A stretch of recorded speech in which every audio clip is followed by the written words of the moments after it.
আগামী সোমবার যে শ্রাবণ মাসের শেষ সোমবার, তো মন্দির কটা থেকে খুলছে এবং কটা থেকে পুণ্যার্থীরা পুজো করতে পারবে, মানে পুজো দিতে পারবে?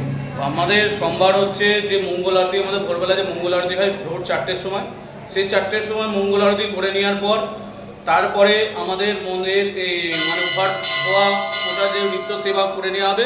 আর যাত্রীদের জন্য 5টা থেকে আমরা চিন্তা ভাবনা করেছি, 5টা থেকে মন্দিরের ভক্তরা পুজো দিতে পারবে। ভোর 5টা থেকে শুরু হচ্ছে, ভোর শুরু হচ্ছে, বিকেল 4টে পর্যন্ত চলবে। বিকেল 4টে পর্যন্ত জল লাগতে পারবে যাত্রীরা। কী কী ব্যবস্থা করা আছে পুণ্যার্থীদের জন্য? পুণ্যার্থীদের জন্য এখানে এবারে বহু স্বেচ্ছাসেবী সংস্থা এখানে আসবে, এবং আমাদের সঙ্গে কথা হয়েছে বা কমিটির সঙ্গে কথা হয়েছে, তারা আসবে এখানে এসে তারা বিভিন্ন জল বিস্কুট যেমন খাবার দাবার বিভিন্ন রকম তারা দিয়ে দেয়, তারা এখানে দেবে। আর এখানে পুলিশ থাকবে, প্রশাসন থাকবে, সবাইকে নিয়ে আমরা যৌথভাবে আমরা সব চেষ্টা করব সুষ্ঠুভাবে জিনিসটাকে পরিচালনা করা। আপনার নাম পরিচয়? আমার নাম হচ্ছে উজ্জ্বল ভট্টাচার্য, আমি এই মন্দিরের পুরোহিত। ধন্যবাদ।